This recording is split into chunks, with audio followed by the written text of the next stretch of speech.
aid. The message arrived at Earth's Central Command on a Tuesday. It came not through the usual diplomatic channels, but via an old emergency frequency, the kind reserved for extinction-level events. Admiral James Harrington stared at the holographic projection, the words "First Contact Imminent" hovering in angry red letters above his strategy table. "How many ships?" he asked, voice steady despite the implications. Lieutenant Commander Prisha Mehta swiped through sensor data on her tablet. 7 vessels, sir. Largest is approximately 3 kilometers in length. They've positioned themselves just beyond Luna's orbit. No weapons signatures active, but their energy readings are, well, off our charts." Harrington nodded. Humanity had spread to Mars, established outposts on Europa and Titan, but had never encountered intelligent extraterrestrial life. Until today. Send word to the Security Council. And get me Ambassador Chen. 12 hours later, Alina Chen stood before the alien delegation aboard their flagship, the Eternal Horizon. As Earth's most accomplished diplomat, she had negotiated peace treaties during the water wars and prevented nuclear conflict during the Indonesian crisis. But nothing had prepared her for the beings before her. The Galactic Conclave, they called themselves. 7 species united under a single government spanning thousands of star systems.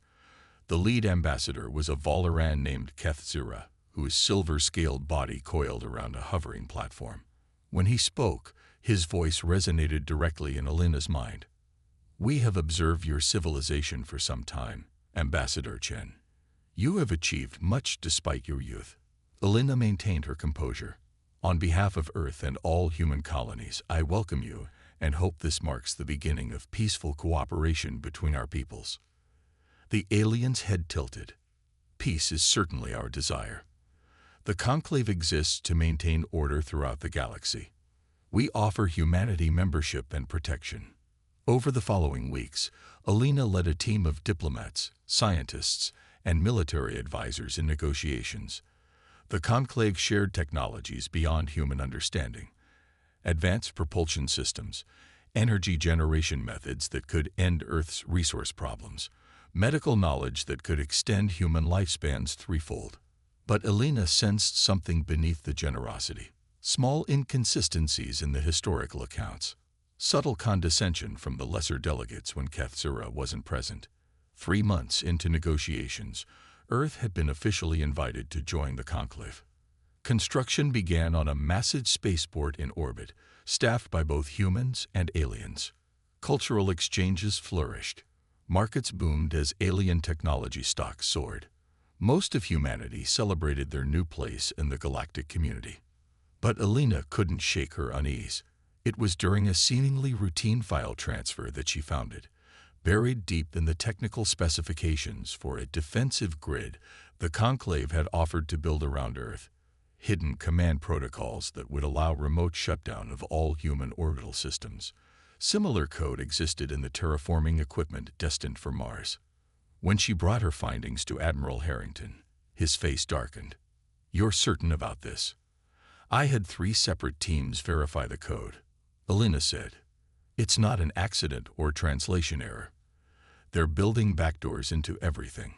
Harrington pulled up classified surveillance. "We've detected unusual movements at the edge of the solar system. The Conclave claims they're scientific vessels, but our new sensors, reverse-engineered from their own tech, suggest otherwise." "Military?" Alina asked. "An armada," Harrington corrected, waiting just out of conventional detection range. Alina's investigation deepened. She recruited Dr. Amir Khalil, a linguistic anthropologist specializing in communication systems. Together, they analyzed thousands of hours of Conclave transmissions, looking for patterns. "They don't see us as equals," Dr. Khalil concluded after weeks of analysis. "Their language structure when discussing humans uses the same forms they use for developing assets or managed resources. We're not being invited into the Conclave. We're being colonized." When Alina confronted Kethzura with evidence of the hidden protocols, the alien showed no shame. Instead, His mental voice became sharper, more precise. You misunderstand, Ambassador. These measures are standard for all new member species. The conclave must maintain order. Your species is unpredictable, volatile. Your history is stained with conflict. These safeguards protect the galaxy from potential human aggression. By stripping us of our autonomy, Elena asked.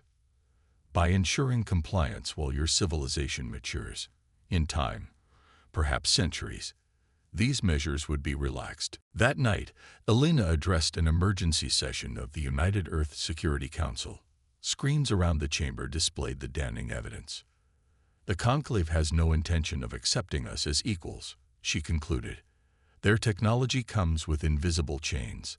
They've done this before to other species, uplifting them only to subjugate them. President Okafor's voice was heavy. What are our options, Admiral Harrington? Harrington stepped forward. Limited, Madam President. We've identified at least 37 warships waiting beyond Neptune. Their technology exceeds ours by centuries. A direct confrontation would be catastrophic. Surrender, then, asked the Chinese representative, voice tight with anger. No, Elena interjected. There's something else we found in their historical records. Species that resist outright are crushed. But species that appear to comply while building resistance, they're given more freedom, more technology, tools they can adapt. You're suggesting we lie, the Russian representative said. Pretend compliance while preparing for war. I'm suggesting we survive, Elena replied. Humanity has always been adaptable. It's what they fear about us. The debate raged through the night. By morning, Earth had made its decision. 3 days later, Elena stood again before Keth Zira in the grand chamber of the Eternal Horizon.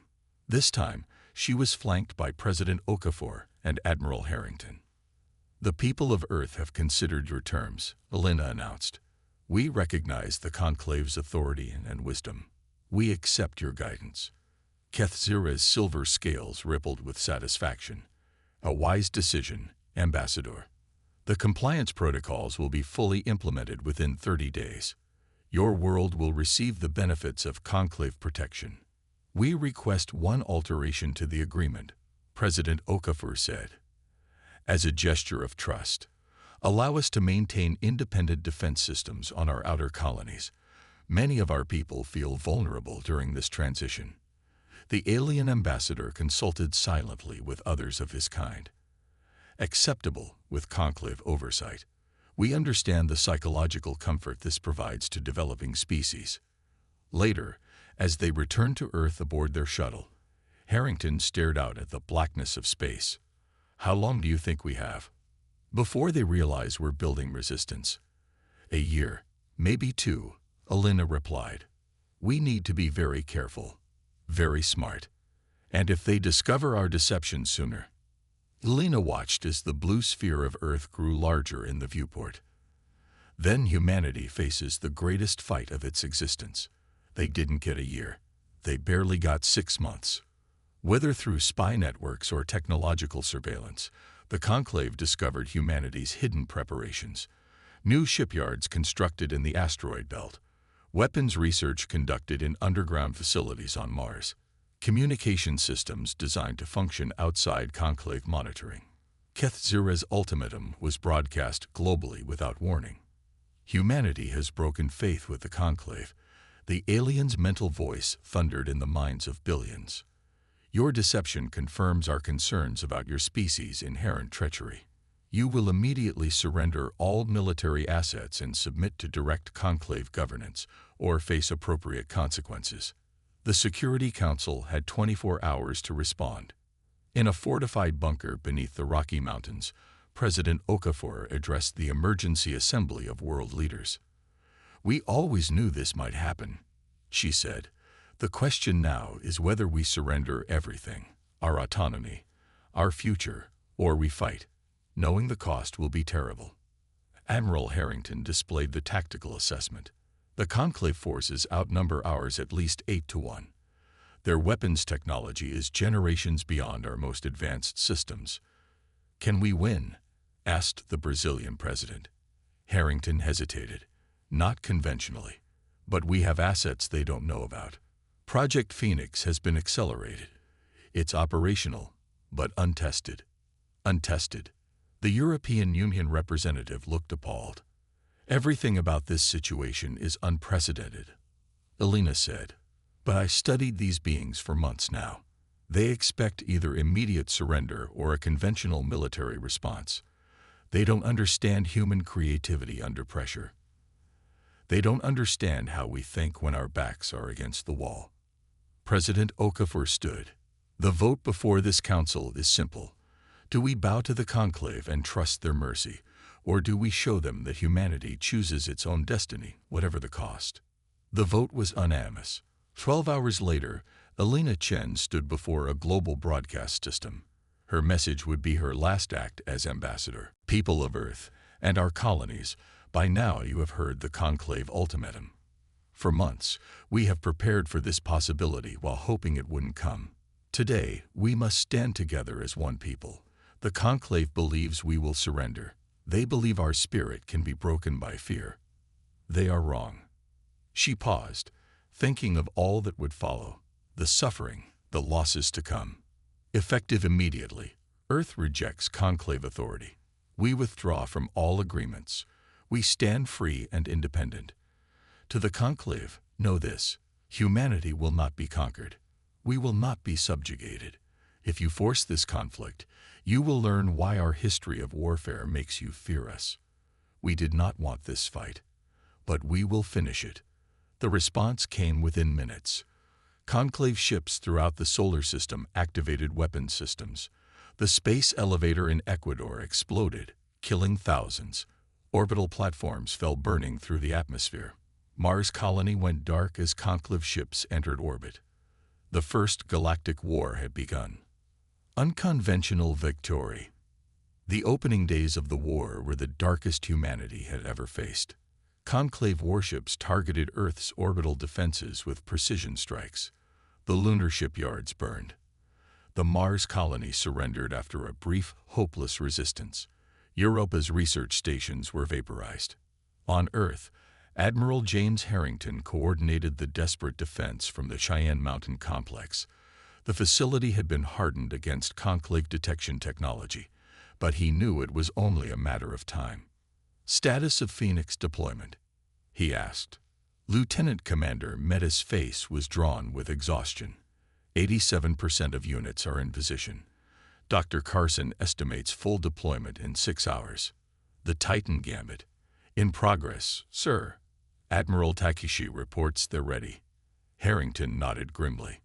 Tell Takeshi he has a green light, and may God help us all. In orbit around Saturn's largest moon, Admiral Eiko Takeshi watched as her flagship, the UES Defiance, powered down to minimal life support. Around her, the remnants of Earth's deep space fleet, 27 ships that had escaped the initial onslaught, did the same, becoming nearly invisible against the radiation backdrop of Saturn's rings. All vessels dark, Admiral, her XO reported. Quantum entanglement communicators still operational.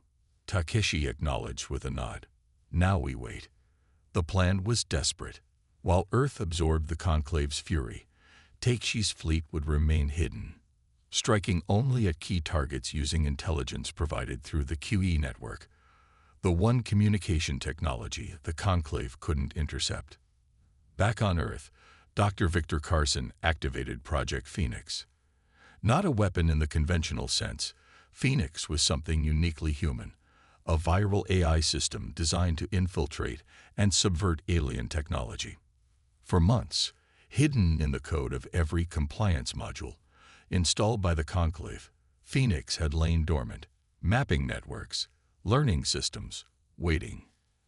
Activation sequence complete, Dr. Carson announced. Phoenix is awake. Across the solar system, conclave systems began experiencing unexplainable glitches. Navigation errors, power fluctuations, communication delays. Nothing catastrophic. Phoenix was too subtle for that, but enough to create confusion and uncertainty. Meanwhile, On colony worlds and stations that had supposedly surrendered, human resistance fighters embarked on an unprecedented campaign of sabotage and intelligence gathering. Seemingly cooperative human administrators passed crucial information through channels the Conclave never thought to monitor. Analog radio, light signals, even genetically modified bacteria carried by compliant human workers. 3 weeks into the war, the Conclave launched what they expected to be their final assault on Earth. A fleet of 50 warships entered low orbit, weapons primed to shatter humanity's remaining defenses. That's when Phoenix struck in earnest. Throughout the Conclave fleet, life support systems suddenly required manual authorization. In human English, weapon targeting systems displayed false positives. Internal security protocols locked commanders out of their own systems. Now, Admiral Harrington ordered. Earth's remaining defense platforms unleashed a barrage unlike anything the Conclave had anticipated. Not energy weapons or missiles, but millions of kinetic penetrators. Simple, nearly undetectable rods of dense metal, accelerated to relativistic speeds. The Conclave's energy shields, designed to disperse energy attacks, proved nearly useless against these primitive projectiles. Simultaneously, Admiral Takeshi's fleet burst from hiding, their engines pushed beyond safe limits as they tore across the solar system. They targeted the Conclave's command and communication vessels with surgical precision, exploiting vulnerabilities Phoenix had identified. They're retreating, Meta announced as Conclave ships began jumping away from Earth orbit. Not retreating, Harrington corrected. Regrouping. This was only round one. He was right. The Conclave returned 3 days later with twice the number of ships, their systems purged of Phoenix's influence and new countermeasures in place. But humanity had used those 3 days well. When the Conclave fleet arrived, they found Earth apparently defenseless. Sensors detected no significant military presence. Transmissions captured from the planet suggested widespread panic and collapse of organized resistance. Keth Zira, commanding the fleet personally now, ordered landings to begin. Dropships descended toward major cities, carrying occupation forces prepared to establish direct Conclave rule. They never reached the surface. Hidden in the upper atmosphere, swarms of autonomous drones, technology reverse-engineered from Conclave designs but modified with distinctly human creativity, emerged from stealth. Each drone was small, the size of a pre-war automobile, but they moved with coordinated intelligence, targeting the vulnerable dropships with devastating effect. And in orbit, something impossible happened. The debris from destroyed human installations, wreckage the Conclave had dismissed as harmless junk, suddenly moved. What appeared to be broken solar panels unfolded into weapon platforms.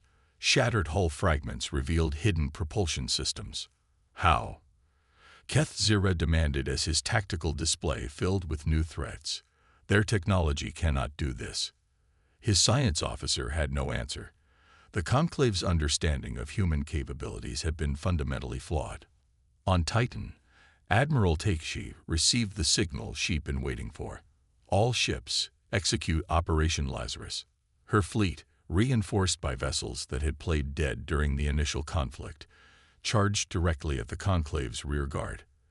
They didn't use conventional tactics, instead employing chaotic, unpredictable maneuvers that Phoenix had determined would confuse Conclave targeting systems.